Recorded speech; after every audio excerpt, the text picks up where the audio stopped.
ইবাদতের বিনিময়ে জান্নাতে যাওয়ার সাহস কেউ করতে পারবে না। ওই আশা নিয়ে যদি কেউ বসে থাকে সে ধরা পড়ে যাবে।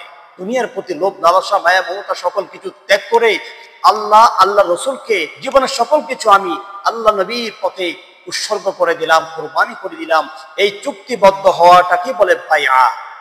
এই বায়আত গ্রহণ না করে কোনো ব্যক্তি যদি মৃত্যুবরণ করে তার মৃত্যুটা হবে যুলমাতে, মৃত্যু হবে অন্ধকারে। আলহামদুলিল্লাহি রাব্বিল আলামিন ওয়াল আকিবাতু লিল মুত্তাকিন, আসসালাতু ওয়াসসালামু আলা আশরাফিল আমবিয়া ওয়াল মুরসালিন ওয়া আলা আলিহি ওয়া আসহাবিহি আজমাইন। قال الله تعالى بسم الله الرحمن الرحيم يا أيها الذين آمنوا اتقوا الله وكونوا مع الصادقين. وقال رسول الله صلى الله تعالى عليه وسلم قال من مات وليس في عنقه بيعة مات بيعة جاهلية أو كما قال النبي عليه الصلاة والسلام.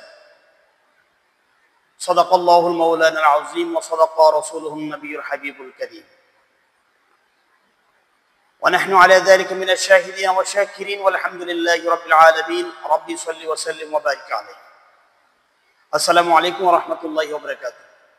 প্রিয় কালচক্র 24 ইসলামিক লেকচারের সম্মানিত দর্শকবৃন্দ, দূরে কাছে দেশ ও দেশের বাইরে যে যেখান থেকে আমাদের সাথে আছেন সকলের প্রতি আন্তরিক ধন্যবাদ ও মোবারকবাদ জ্ঞাপন করছি। অগণিত শুকরিয়া জ্ঞাপন করছি যে আল্লাহ তাআলা আমাদেরকে প্রতিনিয়ত চক্র 24 ইসলামিক লেকচারের অনুষ্ঠানে ইসলামের বিষয় নিয়ে আমাদেরকে দাওয়াত পেশ করার তৌফিক আল্লাহ তাআলা দিচ্ছেন। প্রিয় বন্ধুগণ, অগণিত দরুদ সালাম পাঠ করছি আকে মাওলা তাজদারে মদিনা সরকার কায়নাত শাহিন শাহিদু জাহা ইমামুল মুরসালিন খাতামুন নবিয়্যিন নূরে মুজাসসাম রাহমাতুল আলাম হুজুর নূর সাল্লাল্লাহু আলাইহি সাল্লামের সোনালী দরবারে যেই নবীকে একবার জীবনে যাদের নসিব হবে দিদার, তাদের জন্য জান্নাত ওয়াজিব, জাহান্নাম হারাম হয়ে যায়। প্রিয় বন্ধুগণ, আমলের বিনিময়ে আল্লাহর কাছে জান্নাত চাওয়ার সুযোগ থাকবে না আল্লাহর রহমত ব্যতীত। একমাত্র আল্লাহর রহমত হলে পরেই মানুষ একটি মাত্র নেক হলেও সে জান্নাতে যাবে। আমি সূরা তাওবা থেকে তেলাওয়াত করেছি। আল্লাহ তাআলা ঈমানদারদের উদ্দেশ্যে বলেছেন, ইয়া আইয়ুহাল্লাযীনা আমানু ইত্তাকুল্লাহ, হে ঈমানদারেরা, বিশ্বাসীরা, আমাকে ভয় করো। ওয়াকুনু মা সাদিকিন, এবং সত্যবাদীদের সাথী হও। ইবাদত করে ইবাদতের বিনিময়ে জান্নাতে যাওয়ার ওই আশা নিয়ে যদি কেউ বসে থাকে সে ধরা পড়ে যাবে।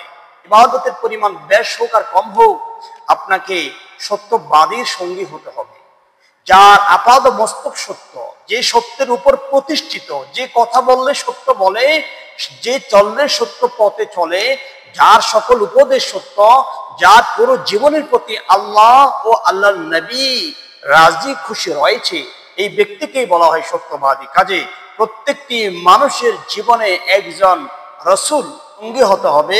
নায়েব যারা, নবীর উত্তরসূরি যারা, হক্কানি পীর ওয়া মুর্শিদ কামেল যারা, আল্লাহ তাআলা যাদেরকে সাদিকিন বলেছেন, সত্যবাদী বলেছেন, এমন ব্যক্তির সাথী হতে হবে।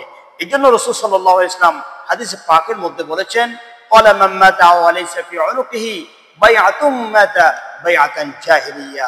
আল্লাহর কোন সত্যবাদীর সান্নিধ্যে গিয়ে আপনার জীবনের উপার্জনকে, আপনার জীবনের সকল চাওয়া পাওয়াকে তার সাথে আপনি চুক্তির মাধ্যমে বেচা কিনা করবেন। আপনার জীবনে যদি কোনো সাধ্য থাকে যেন স্বাদ না আসে। দুনিয়ার প্রতি লোভ লালসা মায়া মমতা সকল কিছু ত্যাগ করে সকল কিছুর বিনিময়ে আল্লাহ রসুলকে জীবনের সকল কিছু আমি আল্লাহ নবীর পথে উৎসর্গ করে দিলাম, কুরবানি করে দিলাম, এই চুক্তিবদ্ধ হওয়াটাকে বলে বায়আত। এই বায়আত গ্রহণ না করে কোনো ব্যক্তি যদি মৃত্যুবরণ করে তার মৃত্যুটা হবে যুলমাতে, মৃত্যু হবে অন্ধকারে। কাজে যারা পীরে কামেলের কাছে বাইর হবে না তারা শয়তানের কথাই চলবে। এই রাতে সিদ্ধান্ত নেবে একটি, সকালে ঘুম থেকে উঠে করবে আরেকটি। সত্যবাদী হলো সাদিকিনের সাথী সে না হওয়ার কারণে রাত্রে সে সিদ্ধান্ত নিয়েছে একটি, সকালে উঠে সিদ্ধান্ত তার পাল্টে গেল। প্রতিনিয়ত মানুষ এভাবে চিটিংবাজি করছে, বাটপারি করছে। কেন করছে? মানুষ সিদ্ধান্ত নিতে পারছে না, প্রতি মুহূর্তে তাকে ধোঁকা দিচ্ছে ওই অভিশপ্ত শয়তান।